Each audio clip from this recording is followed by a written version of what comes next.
Baik.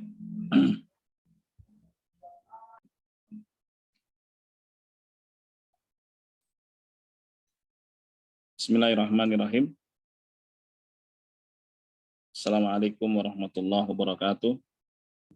Waalaikumsalam. Nahmaduhu wa nasta'inuhu wa nastaghfiruh.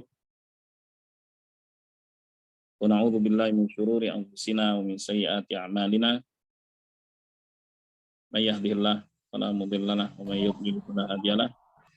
Asyhadu an la ilaha illallah wahdahu la syarika lah wa asyhadu anna Muhammadan abduhu wa rasuluh sallallahu alaihi wa ala alihi wa sahbihi wa man tabi'ahum bi ihsan wa sallama taslima amma ba'd.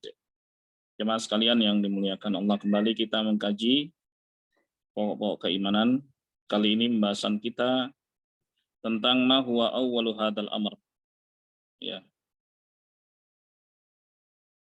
Apa itu awal segala sesuatu?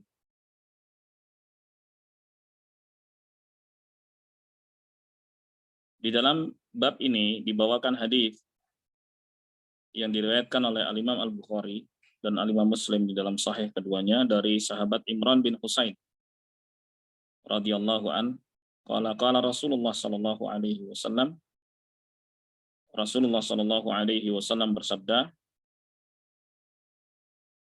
Iqbalul busyra ya Bani Tamim.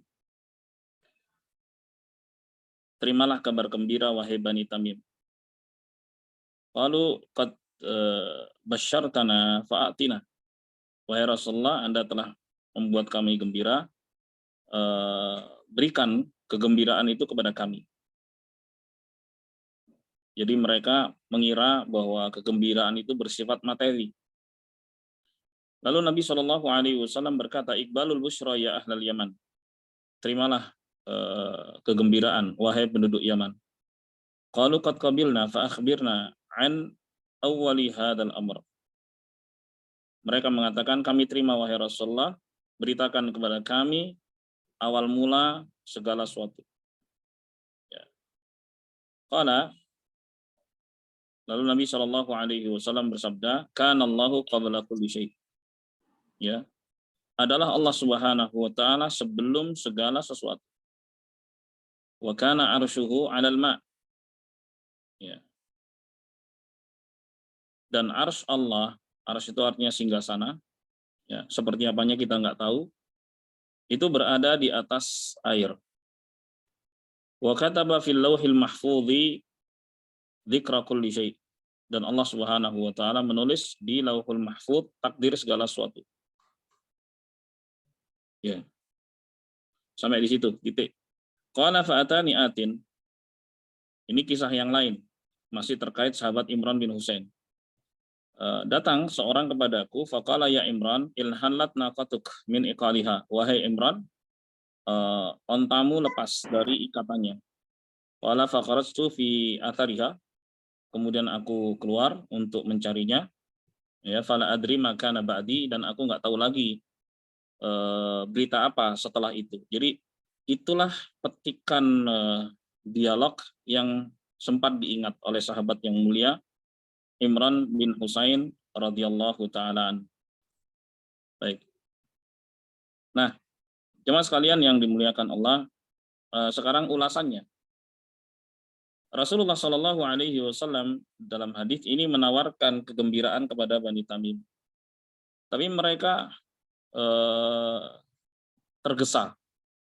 Mereka tergesa dan mereka mengira bahwa kegembiraan itu bersifat materi. Makanya mereka mengatakan, a'tina, berikan kepada kami wahai Rasulullah.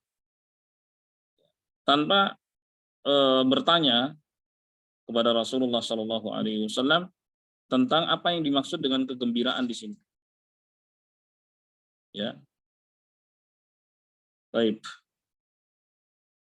Mereka mengatakan basyartana fa'atina, ya sudah, kami sudah dapat berita gembira tersebut, sekarang berikan.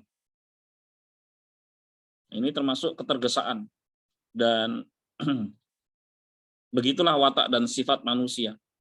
Allah Subhanahu wa taala berfirman dalam surat Al-Isra ayat 11, wa kanal insanu ajula. Manusia itu adalah makhluk yang suka tergesa-gesa. Siapapun manusianya, ya. Kecuali orang-orang yang dirahmati Allah Subhanahu wa taala. Kemudian Nabi Shallallahu alaihi wasallam berpaling dari mereka. Kemudian beliau berkata kepada penduduk Yaman. Karena di Madinah itu datang dari penjuru negeri, ya. Termasuk juga dari penduduk Yaman datang ke Madinah. Mereka ingin belajar dari Nabi Shallallahu alaihi wasallam, ya, tentang ilmu agama. Nah, setelah Nabi berpaling kepada Bani Tamim, beliau menawarkan kepada penduduk Yaman, "Iqbalu al-busyra ya ahlal." Terimalah kegembiraan wahai penduduk Yaman. Ya. Kemudian mereka mengatakan, "Qad qabilna fa akhbirna an hadza awwali hadzal amr." Ya. Kami terima wahai Rasulullah, beritakan kepada kami tentang awal mula segala sesuatu. Ya. Baik. Nah, dari sini kita mengetahui bahwa perkara yang menggembirakan itu nggak mesti bersifat materi. Ya, termasuk ilmu agama bagian dari yang menggembirakan. Karena Nabi Shallallahu alaihi wasallam mengatakan, "Man salaka tariqan yaltamisu fihi ilman, sahhalallahu lahu bihi tariqan ilal jannah." Siapa yang menuntut ilmu agama, maka Allah akan mudahkan jalan baginya menuju surga. Baik. Nah, penduduk Yaman dengan adab yang baik, mereka mengatakan, "Wahai Rasulullah, kami terima gembiraan itu, nah beritakan kepada kami tentang awal mula segala sesuatu." Ya. Jadi mereka meminta kepada Rasulullah Shallallahu alaihi wasallam, ya, untuk menjelaskan kepada mereka awal mula penciptaan makhluk. Ya, penciptaan makhluk. Dan makhluk tidak diragukan itu hadis itu sesuatu yang baru. Baik. Kalau sesuatu yang baru pasti ada awalannya. Berbeda dengan Khalik, yaitu Allah Subhanahu wa taala. Maka tidak ada satupun yang mengawalinya. Oleh sebab itu, Nabi Shallallahu alaihi wasallam berdoa, "Antal awal falaisa qablaka syai'." Ya. Ya Allah, Engkau adalah yang maha pertama.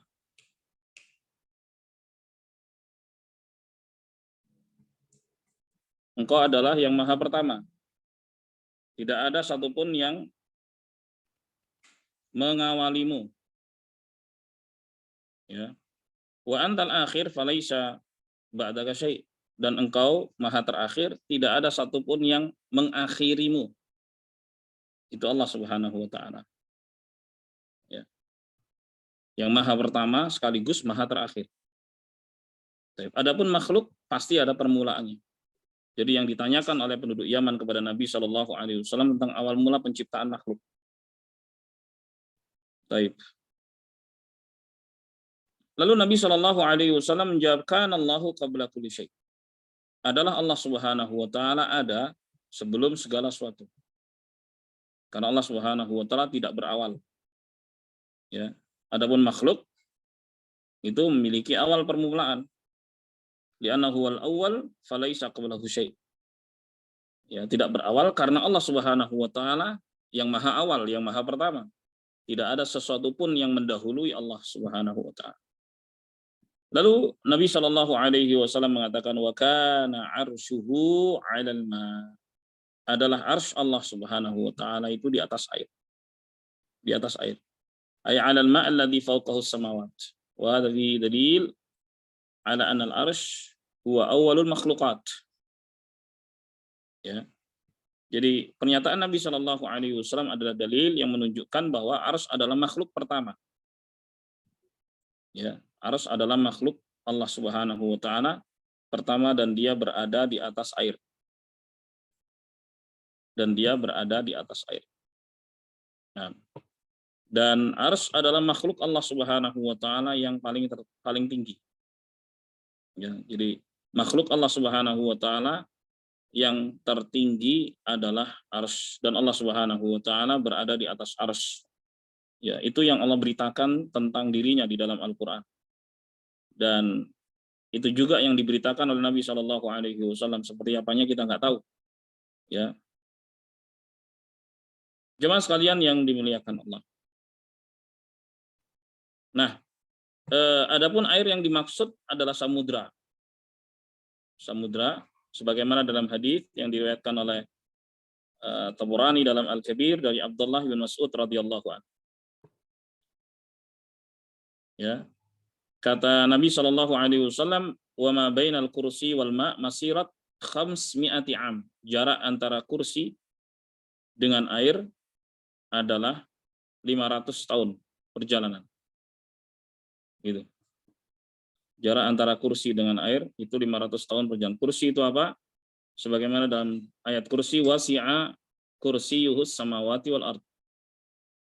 Luas kursi Allah Subhanahu wa taala itu meliputi langit dan bumi. Dalam hadis Nabi Shallallahu Alaihi Wasallam menyebut perbandingan ya antara langit yang 7 itu dengan kursi Allah.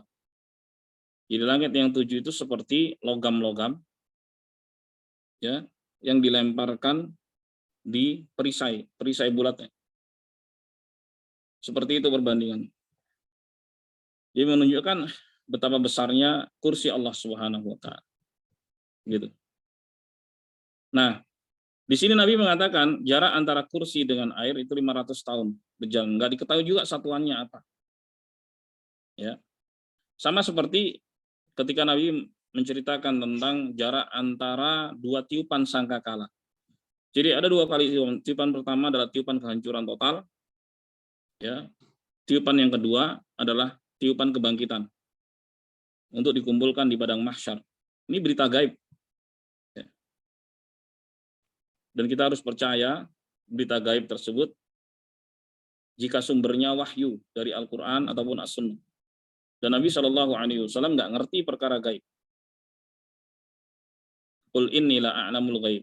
Katakan wahai Muhammad Shallallahu Alaihi Wasallam bahwa aku tidak mengetahui perkara gaib. Jadi kalau beliau bicara tentang hal yang gaib itu wahyu dari Allah Subhanahu wa taala. Makanya dalam ayat walau kuntu a'lamul ghaib lastakthartu minal khair wa ma massani yasu. Seandainya aku ngerti perkara gaib, pastilah aku lebih banyak lagi beramal kebaikan dan aku akan terhindar dari kejelekan. Tapi nyatanya Nabi pernah berdarah-darah, bahkan gigi beliau pecah. Ya, ini menunjukkan bahwa beliau nggak ngerti perkara gaib. Kalaupun beliau berbicara tentang gaib, itu wahyu dari Allah Subhanahu wa taala. Nah, dalam hadis ini beliau berbicara tentang hal yang gaib. Beliau menyebut bahwa antara kursi dengan air 500 tahun perjalanan. Demikian pula antara tiupan pertama dan tiupan kedua itu 40. Lalu beliau ditanya, apakah 40 hari? Beliau mengatakan no comment. Apakah 40 bulan? Beliau nggak jawab. Apakah 40 tahun? Beliau juga nggak jawab. Pokoknya 40 aja. Memang dibegitukan. Ya, ada hal-hal yang sengaja parsial disampaikan, tidak semuanya. Ya udah kita imani aja sebagaimana datangnya. Ya. Tanpa membagaimanakan.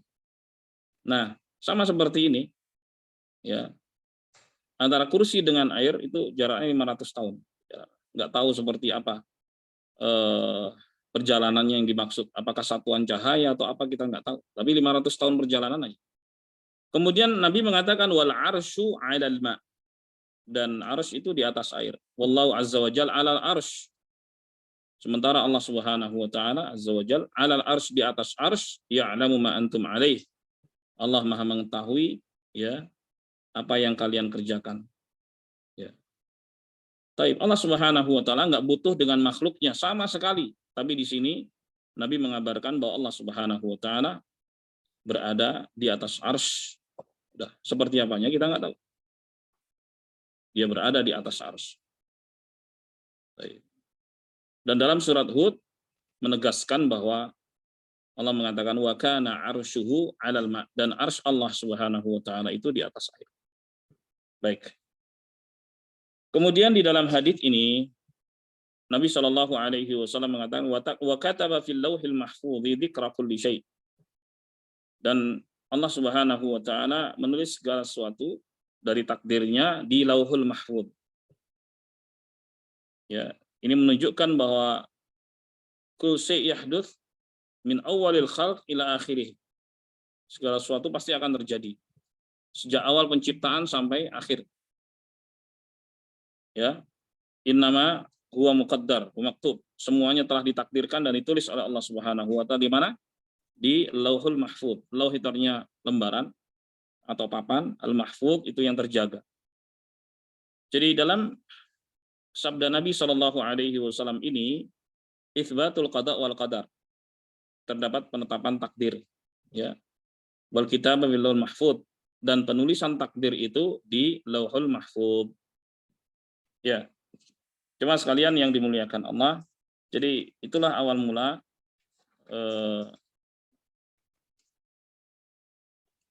penciptaan makhluk. Jadi yang pertama kali diciptakan oleh Allah Subhanahu wa taala adalah arsy, dan arsy itu berada di atas air. Baik. Sekarang kita masuk bab selanjutnya. Baik, sebelum berpindah mungkin ada yang mau bertanya dari jamaah. Silakan jamaah. 1-2 pertanyaan. Silakan.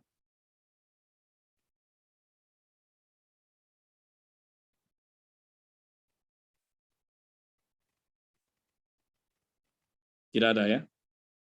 Baik, kalau tidak ada kita lanjut ke bab berikutnya.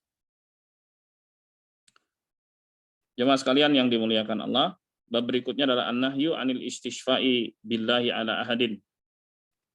Ya.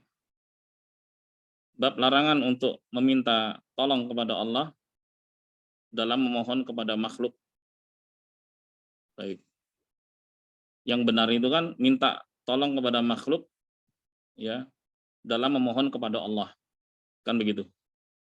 Makhluk yang diminta itu pun adalah yang masih hidup. Misalnya, Pak, Bu, doakan saya kepada Allah Subhanahu wa taala. Kan begitu kan? Ini al-istishfa bil makhluk, ya, minta tolong kepada makhluk, ya, Allah, kepada Allah Subhanahu wa taala. Ya, minta tolong kepada makhluk agar memintakan kepada Allah Subhanahu wa taala. Ya, ini yang benar. Baik. Nah, ini kebalik. Minta tolong kepada Allah untuk memohon kepada makhluk. Ini kebalik. Baik. Apakah ada hal ini terjadi? Pernah terjadi di masa Nabi Shallallahu alaihi wasallam. Kita baca hadisnya. Wa an Jubair bin Muhammad ibn Mut'im an Abi an Jaddih qala ja'a Arabiyyun ila Rasulillah sallallahu alaihi wasallam. Dari Jubair bin Muhammad bin Mut'im, dari ayahnya, dari kakeknya, beliau berkata, ada Arab dusun datang kepada Nabi sallallahu alaihi wasallam. Faqala ya Rasulullah. Kemudian dia berkata, wahai Rasulullah, jahidatil anfus wa dha'atil iyal wa nahikatil amwal wa halakatil an'am. Wahai Rasulullah, ya, jiwa-jiwa telah lelah, ya, keluarga pada kelaparan, ada juga yang sampai meninggal, harta benda hancur, ya, binatang-binatang ternak juga pada mati karena kekeringan, karena paceklik saat itu. Kemudian orang itu mengatakan begini, fastasqilana rabbak. Wahai Rasulullah, mintakan hujan kepada Allah Tuhanmu. Ini benar nih, kalimat ini masih benar. Ya. Jadi minta tolong pada Rasulullah Shallallahu alaihi wasallam saat itu, ya, agar Rasulullah memohonkan hujan kepada Allah Subhanahu wa taala. Nah, fa innana nastashfi'u bika 'ala Allah wa billahi 'alaik. Karena kami memohon bantuanmu agar engkau meminta kepada Allah, dan kami memohon kepada Allah agar Allah meminta bantuan kepadamu. Ini kalimat yang kedua yang salah, ngawur, asal ngomong aja gitu kan. Ya, bagaimana mungkin meminta bantuan kepada Allah untuk memohon kepada makhluk? Ya, tapi itu yang terjadi, terucap dari orang tersebut. Faqala Rasulullah sallallahu alaihi wasallam, maka Rasulullah sallallahu alaihi wasallam menimpalinya, waihak atadri ma taqul. Sebentar. kamu sadar nggak kamu ngomong apa? Kamu ngerti nggak apa yang kau omongkan? Gitu katanya. Ya, wasabbaha Rasulullah sallallahu alaihi wasallam fama zala yusabbih hatta urifa dzalika fi wujuhi ashabihi. Ya. Lalu Nabi Shallallahu alaihi wasallam bertasbih, subhanallah, subhanallah, subhanallah, subhanallah, maha suci Allah, maha suci Allah, maha suci Allah. Ya, sampai wajah beliau berubah dan dikenali oleh para sahabatnya. Ini berubah. Sepertinya Nabi lagi nahan marah gitu. Sumakala, kemudian Nabi Shallallahu alaihi wasallam berkata, "Waihak innahu la yustashfa'u billah ala ahadin min khalqih." Sungguhnya salah, ya.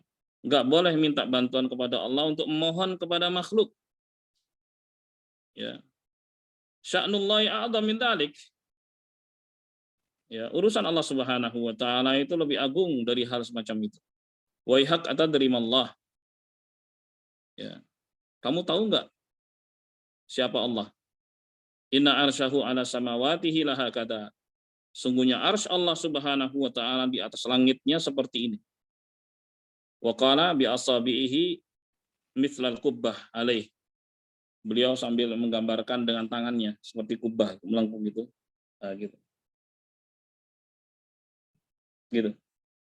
Kamu tahu nggak Allah Subhanahu wa taala arsy-nya aja itu begini di atas langit gitu. Kemudian beliau mengatakan wa innahu la ya'ittu bihi ati tarrahli birraqib, dan sungguhnya ya sungguhnya langit Allah Subhanahu wa taala itu berderit seperti derit gerobak yang mikul beban, karena ada suara derit karena beban yang berat gitu kan, suara yang muncul saat memikul beban yang berat. Hadis diriwayatkan oleh Imam Ahmad dan Abu Daud.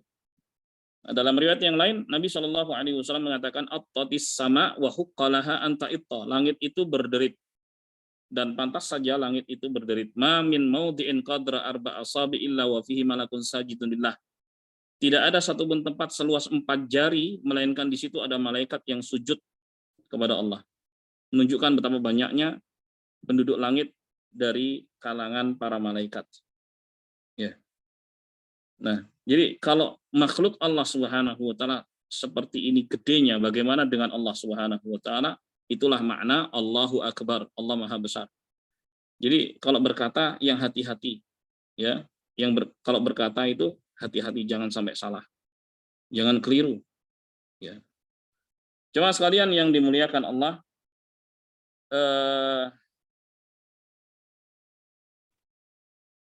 hadis ini juga dibawakan di dalam tafsiran firman Allah Subhanahu wa taala surat Az-Zumar ayat 67, wa ma qadarullaha haqqa qadrih. Ya. Mereka tidak mengagungkan Allah Subhanahu wa taala dengan pengagungan yang sesungguhnya. Kemudian di antara tafsirannya dibawakan hadits Nabi Shallallahu alaihi wasallam. Karena nggak ngerti dia siapa Allah Subhanahu wa taala, nggak kenal Allah Subhanahu wa taala, jadi sembarangan kepada Allah Subhanahu wa taala.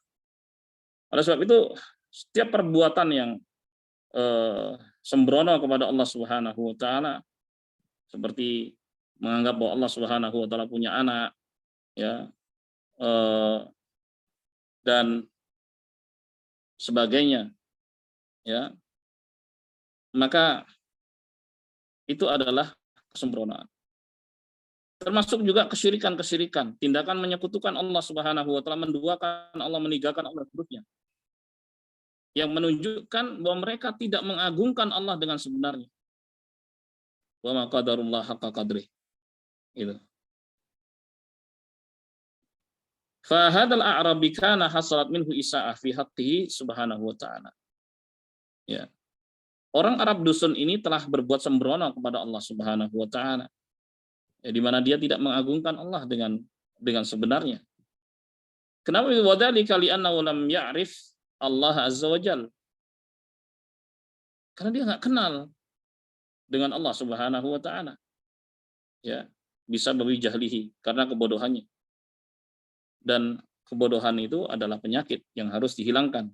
Caranya dengan menuntut ilmu. Ya. Maka di dalam hadis ini jamaah sekalian yang dimuliakan Allah, al-hatsu ala ma'rifatillahi jalla wa ala bi asma'i wa sifati wa af'alihi. Anjuran untuk mengenal Allah Subhanahu wa taala melalui nama-namanya, sifat-sifatnya, perbuatan-perbuatan. Ya, sampai betul-betul manusia itu mengagungkan Allah Subhanahu wa taala dengan sebenarnya karena dia kenal dengan Allah Subhanahu wa taala. Ya kalau seorang nggak kenal Allah Subhanahu wa taala, pantas saja dia tidak mengagungkan Allah Subhanahu wa taala. Ya, Allahul musta'an. Jemaah sekalian yang dimuliakan Allah, seperti ucapan yang memunculkan polemik ya. Ya, seperti Tuhanku bukan orang Arab gitu. Itu kan berpolemik walaupun mungkin saja maknanya ada sejumlah orang yang memang bertindak kultus kepada orang-orang tertentu, bukan hanya orang Arab sih, banyak aja juga perilaku-perilaku jahiliyah juga dilakukan di penjuru dunia, ya, yang menuhankan sosok terhadap bangsa tertentu, tokoh tertentu, ya. Tapi kalimat ini nggak sepatutnya keluar gitu loh. Bagi yang betul-betul mengenal Allah Subhanahu wa taala, kalau memang maunya berdoa dengan bahasa apapun, ya dia bisa berdoa dengan bahasa apapun gitu.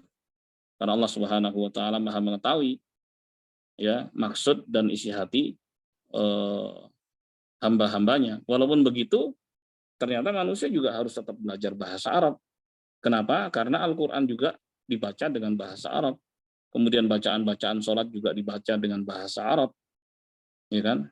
Enggak mungkin sholat dibaca dengan bahasa yang lain. Di seluruh dunia pun dengan latar belakang bahasa yang berbeda, sholat tetap menggunakan bahasa Arab. Jemaah sekalian yang dimuliakan Allah, jadi betul-betul Muslim harus mengenal lebih dekat Allah Subhanahu wa taala supaya dia tidak terjatuh ke dalam kesalahan-kesalahan ya dalam ucapannya tentang Allah Subhanahu wa taala. Baik. Dan saya berikan contoh lagi di antara yang tidak mengagungkan Allah Subhanahu wa taala ya mereka yang menolak sifat-sifat Allah Subhanahu wa taala. Seperti ucapan As-Sami' Al-Basir. Misalnya As-Sami' Al-Basir, Allah Maha mendengar, Allah Maha melihat. Tapi mereka mengatakan Allah Maha mendengar tapi nggak punya pendengaran. Allah Maha melihat tapi nggak punya penglihatan. Ini maksudnya gimana? Ya. Allah Subhanahu wa taala menetapkan bahwa Dia Maha mendengar. Terkandung dari nama tersebut, itu kan nama Allah Subhanahu wa taala As-Sami' Al-Basir. Terkandung di dalam nama tersebut sifat Allah Subhanahu wa taala. Allah memiliki pendengaran, Allah memiliki penglihatan, akan tetapi nggak sama dengan makhluknya karena laisa kamitslihi syai'. Allah nggak serupa dengan makhluk. Ya. Jadi penetapan sifat bagi Allah bukan berarti menyamakan Allah dengan makhluk, gitu kan? Saya kasih contoh analogi mudah saja. Ya, manusia punya pendengaran. Ya, ini penetapan sifat bagi manusia. Di antara sifat manusia punya pendengaran. Binatang punya pendengaran. Sama-sama menetapkan sifat pendengaran. Tapi bedanya ini manusia, ini binatang. Pertanyaannya, sama nggak pendengaran manusia dengan pendengaran binatang? Apa jawabannya? Ya nggak sama. Nggak sama. Nah Allah Subhanahu wa taala mengabarkan, ya laisa kamitslihi syai' wa huwas samiul basir. Allah nggak serupa dengan apapun dan Allah Maha mendengar lagi Maha melihat. Gitu. Allah mengatakan bahwa Allah Maha mendengar, Allah Maha melihat. Terkandung di dalam namanya sifat mendengar dan juga sifat melihat yang sesuai dengan kebesarannya dan kemuliaannya tidak sama dengan makhluknya. Jadi keliru kalau ada orang yang menuduh bahwa menetapkan sifat bagi Allah berarti menyamakan Allah dengan makhluk. Tidak sama sekali. Justru menolak sifat bagi Allah Subhanahu wa taala itu merendahkan Allah Subhanahu wa taala. Ya. Merendahkan Allah. Seperti tadi, Allah Maha mendengar tapi nggak punya pendengaran. Allah Maha melihat tapi nggak punya penglihatan. Ya subhanallah, ini penyimpangan. Ya, ini termasuk ilhad. Penyimpangan terhadap nama dan sifat bagi Allah Subhanahu wa taala. Jadi itu tadi contoh tidak sempurnanya ya pengagungan makhluk kepada Allah Subhanahu wa taala. Wa ma qadarullah haqqa qadri. Mereka tidak mengagungkan Allah Subhanahu wa taala dengan sebenar. Baik, jemaah sekalian yang dimuliakan Allah. Dalam hadis tadi sahabat menyebut ja'a Arabi, datang Arab dusun. Arab dusun disebut Arab dusun atau Arab Badui. Walladhi yaskunul badiyah, itu orang yang tinggal di pelosok, yaitu Arabi. Kalau hadari huwallazi yaskunul hadirah, itu yang tinggal di kota, ya, kota atau desa. Kalau Arabi itu badiyah itu sering kita sebut badui, pelosok gitu. Oke. Wal ghalib alal a'rab al jafa wal jahl. Umumnya Arab Badui atau Arab dusun itu sikapnya keras, kasar, dan dungu. Itu sifat melekat pada mereka. Kenapa? Mereka jauh dari ilmu. Jauh dari ilmu. Ini menunjukkan bahwa ilmu itu melembutkan. Semakin seorang berilmu, semakin dia lembut. Maka aneh kalau misalnya ada orang mengaku berilmu tapi kasar, itu aneh gitu. Nggak sejalan, karena sifat ilmu itu melembutkan. Sifat ilmu itu melembutkan. Baik. Nah, Arab dusun itu biasanya keras, kasar gitu kan. Sebagaimana firman Allah Subhanahu wa taala, al-a'rabu asyaddu kufra wa nifaqan wa ajdaru alla ya'lamu hudud ma anzalallahu 'ala rasulih. Orang-orang Arab Badui atau Arab dusun itu sangat kufur dan sangat munafik gitu. Dan pantas saja mereka tidak mengetahui batasan-batasan apa yang diturunkan oleh Allah kepada Rasulnya Shallallahu Alaihi Wasallam. Ya, karena mereka jauh dari ilmu, tinggal di pelosok begitu. Oleh sebab itu datang larangan dari Nabi Shallallahu Alaihi Wasallam untuk tinggal di pelosok. Pelosok yang dimaksud adalah yang jauh dari jangkauan pendidikan, itu maksudnya. Baik. Nabi Shallallahu Alaihi Wasallam mengatakan, man sakanal badiyah jafa. Siapa yang tinggal di pelosok, ya, maka dia akan mengeras. Dia akan mengeras, keras gitu. Keras kepala yang dimaksud di sini, bukan keras fisiknya, tubuhnya, enggak. Tapi yang dimaksud ini keras, keras hati, keras kepala gitu. Baik. Dalam hadis yang lain yang diriwayatkan oleh Al-Bukhari dalam Al-Adabul Mufrad, la taskunil kafur. Janganlah kalian tinggal di pelosok yang jauh dari ilmu, ya, atau majelis ilmu. Fa inna sakinal kafur kasakinil kubur. Karena tinggal di pelosok itu seperti tinggal di kuburan, gitu. Seperti tinggal di kuburan sepi, nggak ada apa-apa, nggak ada aktivitas, nggak ada kehidupan hati yang dimaksud. Karena hati itu hidup dengan ayat-ayat Al-Quran dan juga hadis-hadis Nabi Shallallahu Alaihi Wasallam. Baik. Coba sekalian yang dimuliakan Allah. Nah, kembali ke kisah tadi bahwa Arab dusun atau Arab Badui tersebut datang kepada Nabi Shallallahu Alaihi Wasallam agar beliau istisqa, minta hujan kepada Allah Subhanahu Wa Taala. Ya, nah permintaan seperti ini ya wajar-wajar saja, boleh. Ya Rasulullah, doakan kepada Allah, ya, agar Allah turunkan hujan. Nggak ada masalah. Para sahabat juga begitu. Ketika mengalami keringan, mereka memohon kepada Nabi untuk istisqa, untuk minta hujan kepada Allah Subhanahu. Baik. Jadi Arab dusun ini mengabarkan kepada Nabi Shallallahu Alaihi Wasallam apa yang terjadi pada kaumnya, dari kelaparan, kematian, ya kan, dan juga hancurnya harta benda dan sebagainya. Kemudian minta pada Rasulullah, mintakan hujan dong pada Allah, gitu. Nggak ada masalah yang seperti ini. Nah, kemudian dia mengatakan, fa inna nastashfi'u bika 'ala Allah. Ya, karena kami minta bantuanmu untuk memohon kepada Allah, nggak masalah di sini. Boleh-boleh saja. Ini kalimat ini benar. Ya. Kalimat ini benar. Tapi kalimat yang kedua ini yang jadi masalah. Nah, wa nastashfi'u bika wa billahi alaik, itu kalimat. Wa billahi alaik. Ini yang jadi masalah. Dan kami meminta kepada Allah untuk meminta bantuan kepadamu. Kebalik. Masa Allah minta bantuan kepada makhluk?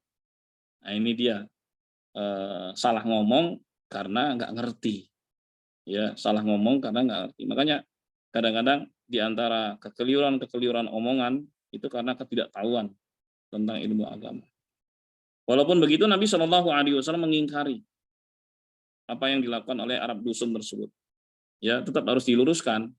Jangan sampai dibiarkan, harus ada sosialisasi, pencerahan. Ya, Nabi bertasbih, mendengar kalimat itu, bagi beliau yang tahu Allah Subhanahu wa taala, jelas itu salah. Maka beliau bertasbih, subhanallah, subhanallah, subhanallah, subhanallah, subhanallah, subhanallah. Karena bagi beliau itu ucapan ngawur seperti itu dahsyat bagi beliau yang ngerti tentang Allah Subhanahu wa taala. Ya. Subhanallah, subhanallah, subhanallah. Sampai akhirnya ditanya, kamu tahu nggak Allah itu siapa? Kamu kenal nggak sama Allah Subhanahu wa taala? Diajari. Allah itu agung loh. Ya, Allah Subhanahu wa taala itu agung. Kamu tahu nggak arsy Allah Subhanahu wa taala? Arsy itu singgasana. Arsy Allah Subhanahu wa taala itu berada di atas air. Ya. Arsy itu gede banget, makhluk Allah Subhanahu wa taala yang paling besar. Ya. Dan Allah Subhanahu wa taala berada di atas arsy. Nabi SAW meluruskan ya, kemungkaran yang terjadi tersebut. Supaya orang itu ngerti. Dan supaya dia agungkan Allah Subhanahu wa taala dan tidak asal bicara tentang Allah Subhanahu wa taala. Jemaah sekalian yang dimuliakan Allah. Baik. Selesai bab kedua. Ada pertanyaan sampai sini? 1-2 pertanyaan saja sebelum kita lanjut bab ketiga. Silakan.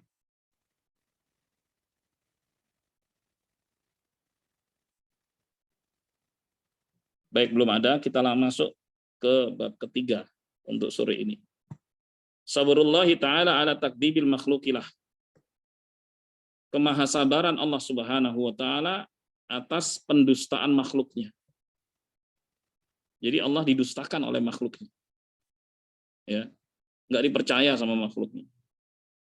Jadi kalau ada seorang punya karyawan atau seorang punya anak, kemudian anaknya mendustakannya, naudzubillah min dzalik. Kan kesel banget. Jadi perbuatan itu mengesalkan, ya, menjengkelkan. Tapi bab yang akan kita bahas ini ingin menunjukkan kemahasabaran Allah Subhanahu wa taala atas pendustaan makhluknya. Jadi makhluknya, ciptaannya itu nggak percaya sama Allah. Yang menciptakannya. Aneh kan? Baik, bawakan hadis dari Abu Hurairah radhiyallahu an. Beliau berkata, qala Rasulullah sallallahu alaihi wasallam. Rasulullah sallallahu alaihi wasallam bersabda, qala Allah azza wa jalla. Allah azza wa jalla berfirman, kadzdzabani ibnu Adam wa lam yakul lahu dzalik. Anak Adam mendustakanku padahal mereka enggak boleh melakukannya. Wa syatamani wa lam yakul lahu dzalik. Anak Adam mencerca memakiku padahal mereka enggak boleh melakukan. Ada dua hal di situ. Mendustakan dan mencaci maki Allah. Aneh, manusia, ciptaan Allah mencaci maki Allah dan mendustakan Allah. Kemudian Allah Subhanahu wa taala mengatakan, amma takdibuhu iyaya faqauluh la yu'idani kama bada'an. Adapun pendustaan mereka kepadaku, kata Allah, bahwa sekali-kali aku ya tidak mampu mengembalikan mereka sebagaimana aku mengawali. Gitu. Jadi manusia ini ngomong ini, nggak mungkin dong Tuhan mengembalikanku, membangkitkanku ketika sudah hancur berkalang tanah, sebagaimana Dia menciptakan aku di awal kali pertama. Ini ucapan manusia. Ya, pendustaannya kepada Allah, pendustaan terhadap hari kebangkitan. Kan Allah mengatakan bahwa semua akan dibangkitkan. Dan mereka nggak percaya, nggak mungkin. Gitu. Masa udah hancur berkalang tanah, kemudian bisa dibangkitkan. Ya. Baik. Kemudian Allah Subhanahu wa taala mengatakan walaisa awwalul khalqi bi ahwana alayya min i'adatih. Ya. Keliru dong. Masa awal penciptaan itu lebih ringan daripada sekedar mengembalikan? Ya kebalik, mengembalikan itu lebih ringan bagiku, kata Allah Subhanahu wa taala, daripada menciptakan di awal kali. Artinya untuk sekedar membangkitkan manusia dari yang sudah ada bekasnya lebih mudah bagi Allah. Kan logiknya begitu, gitu loh. Menciptakan dari yang nggak ada menjadi ada itu mudah bagi Allah, apalagi sudah ada bekasnya, gampang. Tapi mereka manusia ya mendustakan. Tak mungkin, kata mereka. Za'amal ladzina kafaru alla yub'ats. Orang-orang kafir mengklaim bahwa mereka nggak akan dibangkitkan. Qul bala wa rabbi. Katakan wahai Muhammad sallallahu alaihi wasallam, tentu demi Tuhanku, latub'atsun, pasti kalian akan dibangkitkan, tsumma latunabba'unna bima 'amiltum, dan akan diberitakan kepada kalian apa yang dahulu kalian kerjakan, wa dzalika 'alallahi yasir. Yang demikian itu mudah bagi Allah Subhanahu wa taala. Ya. Dan itu terjadi. Manusia nggak percaya dengan hari kebangkitan, makanya di antara ketidakpercayaan mereka, mereka berbuat semaunya, nggak peduli halal haram, kan nggak yakin ya dengan akhirat, nggak yakin hari kebangkitan. Kebahagiaan bagi mereka ya di dunia ini saja. Nah itu yang disebut dengan duhriyah, ya, materialis, ya materialistis. Jadi hanya memandang materi segalanya. Kalau pengen senang ya sekarang di dunia, kan dunia cuma sekali aja, udah habis itu mati. Mereka mengatakan wa ma yuhlikuna illa dahr, tidak ada yang membinasakan kami kecuali waktu, seperti yang Allah firmankan tentang ucapan mereka. Nggak percaya mereka dengan hari kebangkitan. Itu perbuatan yang menjengkelkan. Tapi Allah Subhanahu wa taala Maha Sabar. Tetap kan Allah kasih rizki mereka. Ya, Allah kasih makan mereka, Allah kasih anugerah pada mereka. Itu menunjukkan kemahasabaran Allah Subhanahu wa taala. Tapi berbatas, ingat, kalau sampai batas waktunya yaitu ajal nggak tobat, pasti akan disiksa habis oleh Allah Subhanahu wa taala. Itu menunjukkan kemahasabaran Allah. Tidak setiap orang yang berbuat jahat atau berbuat menyimpang langsung dihukum oleh Allah. Enggak. Ada penangguhan di situ.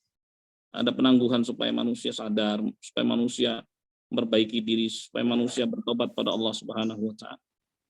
Dikasih oleh Allah Subhanahu wa taala waktu tersebut. Nah, kemudian Allah Subhanahu wa taala mengatakan wa amma syatmuhu iyaya, adapun caci maki mereka kepadaku, faqauluh, yaitu ucapan mereka, ittakhadallah walada, Allah punya anak. Jadi anggapan bahwa Allah punya anak itu caci maki kepada Allah. Ya.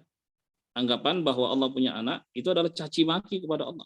Wa anal ahadus samad, dan aku Maha Esa, Maha Satu, dan aku satu-satunya tempat bergantung makhlukku. Lam yalid wa lam yulad wa lam yakul lahu kufuwan ahad.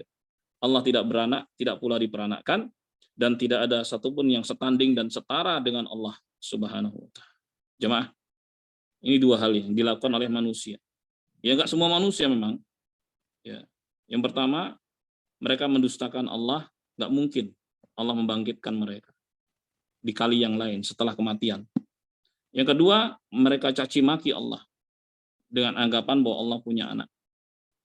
Ya, kan nggak mungkin kemudian mengucapkan selamat kepada orang yang mencaci maki Allah, selamat mencaci maki Allah, kan nggak mungkin itu dilakukan. Karena anggapan Allah punya anak itu mencaci maki Allah Subhanahu wa taala. Nggak boleh dong diucapkan. Atas nama toleransi nggak bisa, bukan begitu cara toleransi, urusan mereka lah. Nggak usah diucapin selamat. Ya, Muslim nggak mengucapkan selamat untuk mencaci maki Allah.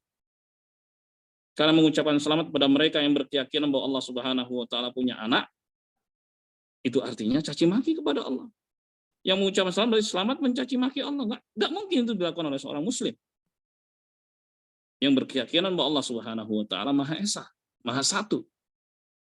Lam yalid wa lam yulad. Allah tidak beranak, tidak pula diperanakkan. Cuma sekalian yang dimuliakan.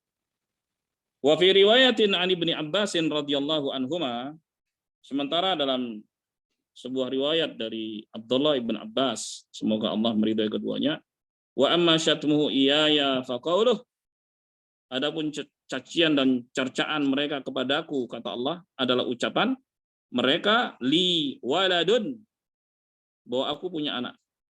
Wa subhani, maha suci diriku, kata Allah. An attakhidha sahibah, dari memiliki istri. Aw walada, atau memiliki anak. Maha suci Allah dari punya istri, maha suci Allah dari punya anak. Allah nggak butuh sama sekali. Ya, anggapan bahwa Allah punya istri, punya anak, itu caci maki kepada Allah Subhanahu wa taala. Hadis diriwayatkan oleh Al-Bukhari. Dan poin yang ingin diangkat oleh penulis di sini, Allah Subhanahu wa taala walaupun didustakan, walaupun dicaci maki, Allah Subhanahu wa taala tetap sabar. Ini menunjukkan kemahasabaran Allah. Buktinya yang mendustakan dan yang mencaci maki Allah masih bisa makan, masih bisa minum, masih bisa bersenang-senang, nggak langsung dihukum oleh Allah Subhanahu wa taala. Bahkan ada di antara mereka yang kemudian diberi hidayah oleh Allah, akhirnya masuk Islam, bertaubat kepada Allah Subhanahu wa taala dengan taubat yang baik. Alhamdulillah. Ini sekali lagi menunjukkan kemahasabaran Allah Subhanahu wa taala. Sebab itu Allah Subhanahu wa taala memiliki nama As-Sabur, yang maha sabar. Jemaah sekalian yang dimuliakan Allah. Banyak sekali ayat-ayat yang terkait dengan hadis ini. Di antaranya adalah firman Allah Subhanahu wa taala dalam surat Ar-Rum ayat 27, wa huwa alladzi yabda'ul khalqa tsumma yu'iduh wa huwa ahwanu 'alaihi. Dan dia Allah Subhanahu wa taala yang mengawali penciptaan dan dialah yang mengembalikannya. Mengawali penciptaan, mematikannya dan mengembalikannya, membangkitkannya. Dan itu lebih ringan bagi Allah Subhanahu wa taala. Walahul matsalul a'la bis samawati wal ard. Dan bagi Allah Subhanahu wa taala sifat-sifat yang tinggi di langit maupun di bumi. Wa huwal azizul hakim, dan dia Allah Subhanahu wa taala maha perkasa lagi maha bijaksana. Baik. Kemudian dalam surat Maryam ayat 9, Allah Subhanahu wa taala berfirman, wa qad khalaqtuka min qablu wa lam taku syai'a. Dan sungguh aku ciptakan kamu sebelumnya, ya, min qablu wa lam taku syai'a, yang sebelumnya engkau bukanlah apa-apa. Begitu. Jadi Allah Maha Kuasa untuk menciptakan sesuatu yang sebelumnya nggak ada, gitu. Kemudian jadi ada. Mudah bagi Allah Subhanahu wa taala, apalagi sekedar mengembalikan. Dalam surat Al-Insan ayat 1, Allah Subhanahu wa taala berfirman, hal ata 'alal insani hinun minad dahri lam yakun syai'an madhkura. Bukankah telah datang suatu masa pada manusia di mana saat itu kita bukanlah merupakan apa-apa. Contoh kita yang hadir di sini, di majelis ini, ya, tahun 1921 kan sudah pernah lewat nih, sudah tercatat dalam sejarah. Pertanyaannya, di tahun itu kita di mana? Dan saya yakin yang hadir ini nggak ada yang berumur 100 tahun, gitu. Kalau ditanya 100 tahun yang lalu kita di mana? Yang hadir sekarang ini. Waktu tersebut sudah pernah lewat. Jawabannya apa? Kita bukanlah apa-apa. Kemudian Allah Subhanahu wa taala wujudkan kita sekarang ini seperti ini. Dia Allah Subhanahu wa taala yang mewujudkan kita, yang menciptakan kita, memberikan anugerah kepada kita. Dan itu mudah bagi Dia. Kemudian nanti kita akan dimatikan oleh Allah Subhanahu wa taala. Kematian adalah transisi dari kehidupan dunia ke kehidupan akhirat. Dan awal kehidupan akhirat adalah alam barzakh. Transisi, namanya kematian. Gitu. Barzakh artinya dinding, ya, sebagai persinggahan di situ dan penantian sampai nanti hari kebangkitan. Baik. Nah, di alam barzakh bagi yang baik sudah mendapatkan nikmat kubur, bagi yang jelek mendapatkan siksa kubur, waliyadzubillah. Di jemaah sekalian yang dimuliakan, kemudian Allah Subhanahu wa taala bangkitkan kita seperti yang Allah beritakan. Ya, dan juga diberitakan oleh Rasulullah sallallahu alaihi wasallam. Nah, Allah mengingatkan kita, Allah kuasa loh menciptakan manusia yang tadinya nggak ada menjadi ada. Surat Al-Insan ayat pertama. Baik, kemudian dalam surat Yasin 78 80. Allah Subhanahu wa taala berfirman, "Wa daraba lana mathalan wa nasiya khalqah. Qala man yuhyil 'idhama wa hiya ramim." Dan Allah Subhanahu wa taala memberikan permisalan kepada kita. Ya.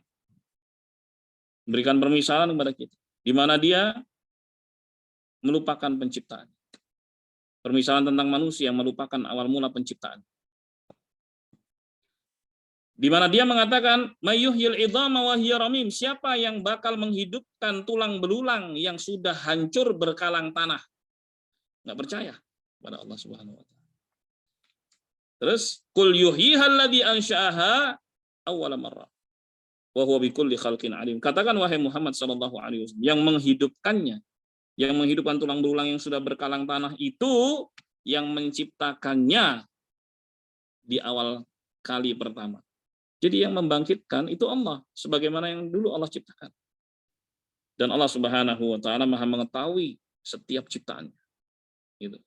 Allah yang bangkitkan. Alladzi ja'ala lakum minasyajaril akhdari nara fa idza antum minhu tuqidun. Dialah Allah Subhanahu wa taala yang menjadikan untuk kalian dari pepohonan yang hijau itu menjadi api. Ya. Jadi sebagai bahan bakar, fa idza antum minhu tuqidun. Ya, kemudian kalian bisa manfaatkan dari kayu-kayu tersebut ya menjadi bahan bakar sehingga kalian bisa memanfaatkan apinya. Kalian nyalakan apinya, bermanfaat buat kalian. Allah Subhanahu wa taala yang buat itu semua. Iya. Kemudian Allah Subhanahu wa taala berfirman dalam ayat yang lain surat Ghafir 57, la khalqus samawati wal ardi akbaru min khalqin nas walakinna aktsaran nasi la yakin. Baik. Sungguh penciptaan langit dan bumi itu lebih besar dan lebih berat daripada penciptaan manusia. Ini kata Allah Subhanahu wa taala. Ya. Artinya kok kalian ngeremehin Allah Subhanahu wa taala? Allah Maha kuasa untuk menciptakan langit dan bumi. Penciptaan langit dan bumi itu masih lebih besar dibandingkan dengan penciptaan manusia yang kecil-kecil itu. Masa kalian nggak percaya dengan kemampuan dan kuasaan Allah Subhanahu wa taala untuk sekedar bisa membangkitkan? Karena itu sangat mudah bagi Allah Subhanahu wa taala. Ya, itu maksudnya. Jemaah sekalian yang dimuliakan Allah. La ilaha illallah. Nah, adapun celaan dan cercaan kepada Allah, kalau tadi pendustaan kepada Allah. Celaan dan cercaan kepada Allah Subhanahu wa taala seperti yang dilakukan ahlul kitab, al-Yahud wan Nasara. Kalau orang-orang Yahudi mengatakan Uzair ibnullah. Uzair itu son of God, anak Tuhan. Gitu. Sementara Nasara mengatakan Al-Masih ibnullah, Al-Masih putra Allah. Sementara kaum musyrikin mengatakan Al-Malaikatu banatullah. Malaikat-malaikat itu putri-putri Allah. Ya, makanya kalau ada iklan-iklan ya ataupun apalah begitu, simbol perempuan bersayap dan sebagainya disebut dengan angel atau malaikat. Saya subhanallah. Itu sebenarnya merendahkan Allah Subhanahu wa taala. Karena itu keyakinan bangsa jahiliyah dahulu menganggap bahwa malaikat-malaikat itu putri-putri Allah Subhanahu wa taala. A'udzubillah min dzalik. Ya. La ilaha illallah. Bahkan mereka mengatakan bahwa Allah menikah dengan jin. A'udzubillah min dzalik. Dalam surat Safat ayat 158 Allah Subhanahu wa taala berfirman wa ja'alu bainahu wa bainal jinnati nasaba. Mereka menjadikan antara Allah ya yang menikah dengan jin punya turunan. Ta'ala amma yasifun. Ya, Maha suci Allah, Maha tinggi Allah Subhanahu wa taala dari apa yang mereka sifati. Nah, mereka menisbatkan putri bagi Allah Subhanahu wa taala. Ya. Seperti yang Allah firmankan dalam surat An-Nahl ayat 62, wa yaj'aluna lillahi ma yakrahun. Mereka menjadikan bagi Allah apa yang mereka sendiri nggak suka. Jadi kalau mereka dapat anak perempuan, mereka nggak suka. Lah itu anehnya dinisbatkan kepada Allah, apa yang tidak mereka sukai. Wa tasifu alsinatuhumul kadzib annalahumul husna. Dan lisan-lisan mereka menyebutkan kedustaan. Ya.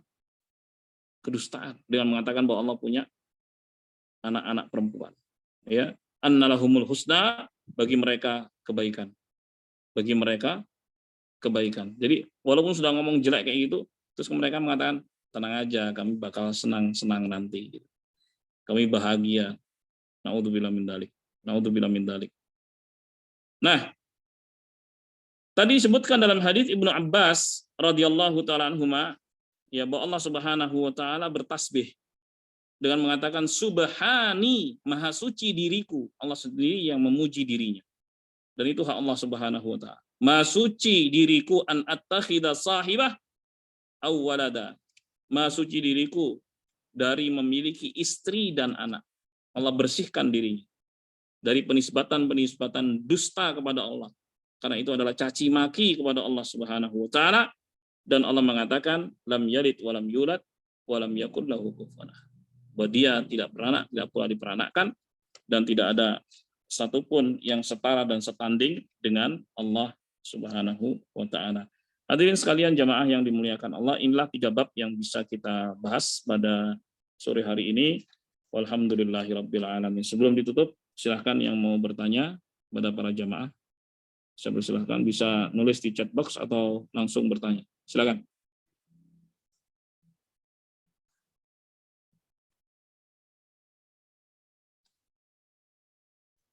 Assalamualaikum, Pak Ustadz. Waalaikumsalam warahmatullahi wabarakatuh. Silakan. Ya, izin bertanya, Pak Ustadz. Tadi Silakan. penjelasannya sudah cukup paham, cuman saya mau nanya ini. Kan kadang ada grup diskusi atau obrolan, terus yang dalam obrolan itu dalam forum atau dalam suatu tongkrongan gitu ya Pak Ustadz, tadi itu membahas Tuhan gitu. Allah ini punya itu. Nah, kalau sikap saya sendiri, yang penting itu Allah ngalakulli syai'in qadir, terus saya beriman, terus pokoknya maha kuasa, terus tentang fisiknya. Kadang sampai fisik Pak Ustadz, fisiknya begini begitu tuh kadang ada juga tuh kawan-kawan ya yang tongkrongan saya tuh kadang-kadang kok sampai bahas itu situ. Nah, sikap saya tuh, saya bukannya nggak mau tahu, tapi karena saya takut salah, terus akhirnya saya mending menyingkir gitu. Nah, sikap seperti itu seperti apa Pak Ustadz? Ya betul, kalau memang yang dibicarakan tidak berdasar pada dalil Al-Quran ataupun As-Sunnah, maka tinggalkan. Itu kan berarti omong kosong aja, berbicara tanpa ilmu tentang Allah itu dilarang. Wa antaqulu 'alallahi ma la ta'lamun. Itu dosa besar. Ya. Kalian berbicara tentang Allah Subhanahu wa taala apa yang tidak kalian ketahui, itu dosa besar. Ya. Jadi dosa besar berbicara tentang Allah tanpa ilmu itu setara dengan kesyirikan. Setara dengan kesyirikan. Jadi kalau seorang berbicara tentang Tuhannya, diskusi, membaca ayat-ayat maupun hadis-hadis Nabi Shallallahu Alaihi Wasallam tentang Allah Subhanahu Wa Taala, itu boleh-boleh saja seperti yang kita lakukan sekarang. Ini bagian dari ma'rifatullah, mengenal lebih dekat Allah Subhanahu Wa Taala. Dari mana kita mengenalnya? Ya dari nama-namanya dan sifat-sifatnya. Karena Allah mengenalkan dirinya di dalam Al-Quran.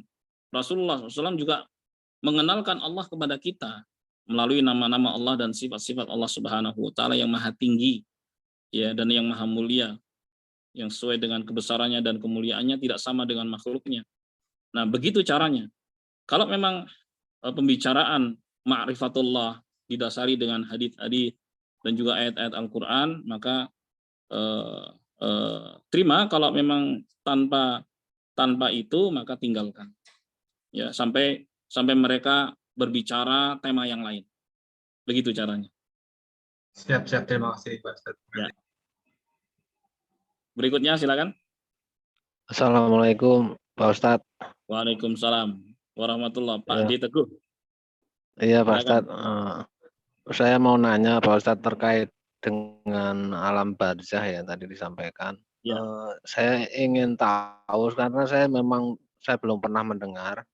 Jadi kehidupan atau perjalanan manusia setelah dicabut nyawanya itu seperti apa Ustadz? Apakah dia akan posisinya ada di kubur, yang mungkin apakah itu yang disebut dengan nanti jadinya nikmat kubur atau sisa kubur, atau seperti apa Pak Ustadz? Saya ini terima kasih Pak Ustadz. Ya, baik. Insya Allah kita akan lewati itu ya, tapi nggak apa-apa sekarang saya sampaikan secara ringkas. Jadi ketika manusia itu dicabut nyawanya oleh malaikat, ya, baik, kalau dia baik maka akan disambut oleh malaikat-malaikat yang baik, ya, yang baik penampilannya, wangi, membawa kafan yang wangi, gitu, untuk menyambut keluarnya ruh dari tubuhnya, ya. Taib. Adapun yang jelek maka disambut dengan malaikat-malaikat yang penampilannya juga buruk, ya, dan cabutannya pun cabutan yang keras. Waliyadzubillah. Taib. Nah, kemudian setelah itu sudah meninggal dunia, kalau ruh yang baik akan dibawa ke langit dan diterima, kemudian dibalikkan lagi ke tubuhnya di alam yang berbeda, ya. Tapi kalau ruh yang jelek, maka ditutup itu lagi nggak diterima, kemudian dilemparkan, disambar dengan angin, kemudian tercampak tempat yang jauh, tapi akhirnya balik juga lagi ke tempatnya, ke tubuhnya, untuk kemudian dilakukan tanya jawab yang disebut dengan fitnah al-qabr, fitnatul qabr, tanya jawab di alam kubur oleh malaikat mungkar nakir. Pertanyaannya tentang man rabbuka wa madinuka wa man nabiyuk. Ya, siapa Tuhanmu, apa agamamu, dan siapa nabimu. Baik. Adapun orang yang beriman dia sanggup menjawab, dan itu berkah dari bantuan Allah Subhanahu wa taala. Yusabbitullahu alladziina aamanu bil qawli tsabiti fil hayatid dunya wa fil akhirah. Allah Subhanahu wa taala meneguhkan orang-orang beriman dengan ucapan yang kokoh di kehidupan dunia dan di akhirat. Di dunia dengan hujjah, dengan dalil, dengan ilmu yang dia miliki, di akhirat dibantu ya untuk bisa menjawab pertanyaan-pertanyaan itu. Pertanyaan terkesan mudah, akan tapi kedatangan malaikat mungkar dan nakir itu bikin guncang luar biasa, tanpa bantuan Allah nggak bisa jawab dia. Ya, sebagai ilustrasi, seorang yang sedang terguncang jiwanya di dunia ditanya dengan pertanyaan yang mudah, dia nggak sanggup jawab, apalagi di alam barzakh yang keguncangan dan dahsyatnya itu luar biasa. Jadi dia dibantu oleh Allah Subhanahu wa taala untuk bisa menjawab pertanyaan-pertanyaan tersebut. Rabbi Allah wa dinil Islam wa Nabi Muhammad sallallahu alaihi wasallam. Kemudian ditampakkan kepadanya ya tempat duduknya di surga, dibukakan pintu surga padanya, dia merasakan hawa surga. Kemudian dia minta izin untuk kembali ke keluarganya. Keluarga bukan keluarga yang di dunia, tapi keluarga yang di akhirat. Gitu. Jadi punya keluarga, lihat keluarganya di akhirat, dari bidadari dan sebagainya. Kemudian dikatakan kepadanya, tidurlah. Ya, kemudian dipentangkanlah kuburannya sejauh mata memandang dan dia tidur seperti tidurnya pengantin baru. Ini perkara gaib dan Nabi mengabarkan itu. Kita bisa percaya perkara gaib kalau sumbernya wahyu. Kalau ucapan dukun nggak boleh kita percaya sama sekali. Baik, itu orang yang beriman. Kalau orang yang kafir dia nggak sanggup menjawab. La adri. Apa? Nggak tahu. Atau dia mengatakan sami'tun nas yaquluna syai'an faqultu, dengar-dengar orang jawabannya begini. Ya udah aku jawab begini deh gitu. Jadi tidak meyakinkan. Kemudian dia dipukul dengan gada, ya. Kalau gada itu dipukulkan, gunung hancur menjadi debu, dan itu dipukulkan di sini. Na'udzubillah min dzalik. Setiap kali dipukul dia teriak sekeras-kerasnya yang didengar oleh seluruh makhluk kecuali jin dan manusia. Jin aja nggak dengar, manusia nggak dengar. Kalau seandainya mereka diperdengarkan oleh Allah siksa kubur, pasti mereka pingsan. Ya. Baik. Kemudian setelah 3 kali nggak bisa jawab, kena 3 kali pukulan juga tuh, ya kan? Karena setiap kali nggak bisa jawab pasti akan dipukul. Kemudian dibukakan pintu neraka, ditampakkan tempat duduknya di neraka dan sampai hawa neraka padanya, ya. Kemudian dia himpit oleh kuburan sampai hancur tulang-tulang rusuknya, dan itu berlaku sampai hari kiamat. Na'udzubillah min dzalik. Begitu kata Nabi Shallallahu alaihi wasallam. Jadi orang yang mati di alam barzakh itu satu dari dua. Kalau dia baik maka mendapatkan nikmat kubur, kalau dia jelek mendapatkan siksa kubur. Na'udzubillah min dzalik. Jadi nggak ada yang kemudian kabur dari kuburan, nggak ada. Bangkit dari kubur sebelum waktunya, nggak ada. Kemudian jadi pocong loncat-loncat, jadi kuntilanak, nggak ada. Itu bohong semua. Itu setan, itu kerjaan setan. Manusia begitu mati ya udah selesai. Ya, satu dari dua. Kalau dia orang baik, dia akan mendapatkan nikmat kubur. Kalau dia orang jelek, orang kafir, orang yang ragu, pasti akan mendapatkan siksa kubur. Demikian secara umum kondisi alam barzakh seperti yang diberitakan oleh Nabi kita Muhammad Sallallahu Alaihi Wasallam. Demikian, Pak Teguh.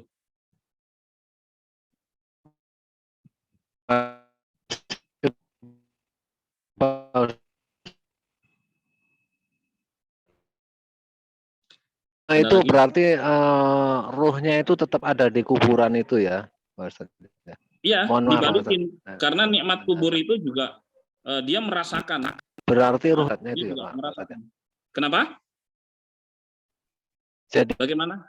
dia setelah meninggal, ruhnya itu bersatu dengan jasadnya di dalam kubur Iya, itu ya, di iya, dalam betul. tanah itu ya Pak. Maaf, Betul, tapi di kehidupan yang lain, Pak Teguh. Di kehidupan yang lain itu alam barzakh, bukan kehidupan dunia. Jangan sampai punya anggapan bahwa dikembalikan oleh Allah berarti bisa dong kita interaksi, bisa dong kita ketemu. Enggak, alamnya sudah beda. Disebut barzakh itu artinya dinding. Ya, nggak bisa dia balik ke alam alam dunia. Nggak bisa kemudian berinteraksi dengan anggota keluarganya, nggak bisa. Tapi kalau anggota keluarganya ingin mendoakannya itu pasti sampai. Dia merasakan efek dan manfaat dari doa-doa orang yang masih hidup misalnya. Allahumma gfir lahu warhamhu wa'afi wa'afun sampai kepada dia. Ya. Tapi kalau mereka diminta oleh orang yang hidup nggak bisa karena mereka sudah mati, sudah beda alam. Sebagaimana Allah Subhanahu wa taala firmankan, la tahsabanna alladziina qutilu fi sabilillahi amwata bal ahya'un 'inda rabbihim yurzaqun. Janganlah kalian mengira ya orang-orang yang terbunuh di jalan Allah, itu orang-orang mati syahid, mereka itu mati. Enggak, mereka hidup.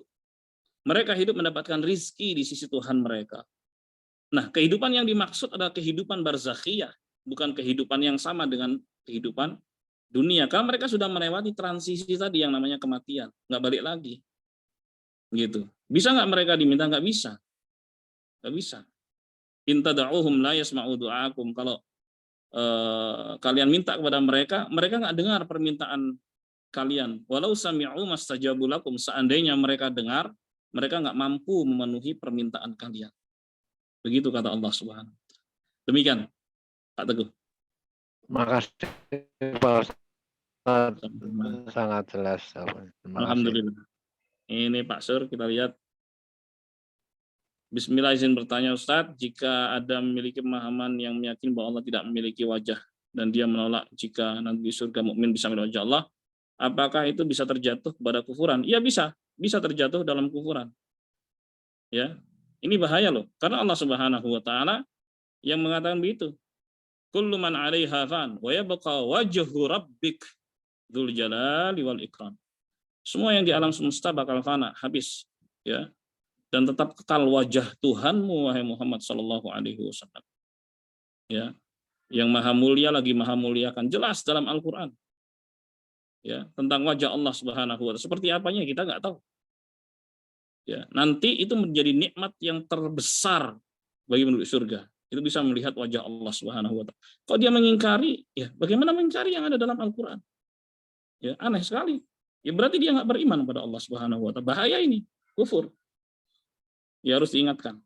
Nasallallahu alaihi. Kemudian ada lagi. Bismillah, izin bertanya Ustaz, baru-baru ini ada berita orang yang mewakafkan tanah untuk pembangunan bangunan ibadah non muslim. Menurut orang lain dianggap toleransi yang luar biasa, namun menurut Islam bagaimana Ustaz? Mewakafkan tanah, ya ini kan aneh, wakaf itu kan aturan Islam. Mana pernah ada wakaf untuk gereja atau wakaf untuk pura atau nggak ada sama sekali dalam fikih Islam seperti itu sama sekali. Ini aneh-aneh aja. Kemudian dibilang itu toleran. Berarti ini ngawur sekali. Nggak pernah Allah Subhanahu wa taala ataupun Rasulullah Shallallahu alaihi wasallam mengajarkan yang demikian.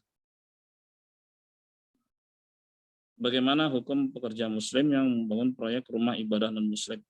Allah Subhanahu wa taala berfirman wala ta'awanu 'alal itsmi wal 'udwan, dan janganlah kalian saling membantu dalam dosa dan permusuhan. Ya, membangun itu kan berarti saling membantu di dalam kekufuran. Ya, saling bantu dalam kufuran, menyukseskan kufuran. Wal iyadzubillah. Maka dibantu. Nggak boleh seperti itu. Nggak di situ letak toleransi. Ya, toleransi bukan berarti ikut campur. Ikut di dalamnya, enggak. Sallallahu alaihi wasallam.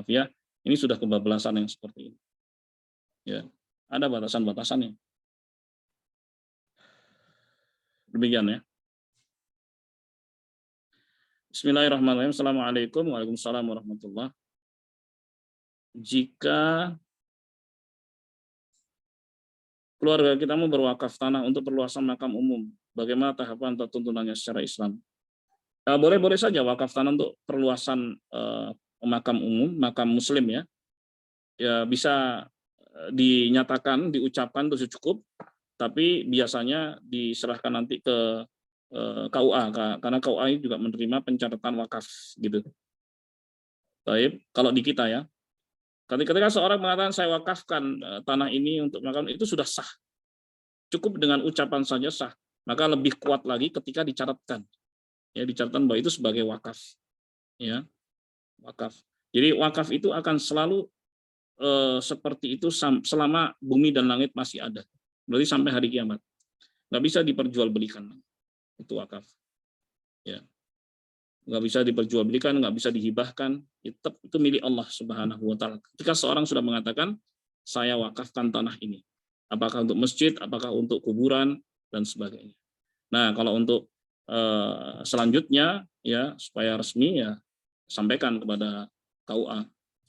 Ya, apa bisa melalui RT RW, kemudian dilanjutkan ke KUA. Demikian.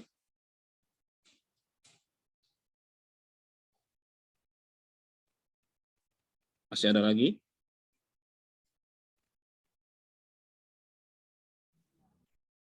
Baik, cukup ya. Alhamdulillah. Semoga bermanfaat. Kurangnya mohon maaf. Semoga Allah selalu memberikan taufik hidayah pada kita semua dan menyelamatkan kita di dunia maupun di akhirat. Amin ya rabbal alamin. Amin. Subhanakallahumma bihamdik asyhadu an la ilaha illa anta astaghfiruka wa atubu ilaik. Assalamualaikum warahmatullahi wabarakatuh. Waalaikumsalam warahmatullahi wabarakatuh. Waalaikumsalam. Taufik, Ustaz. Jazakallahu khairan. Waalaikumsalam. Waalaikumsalam.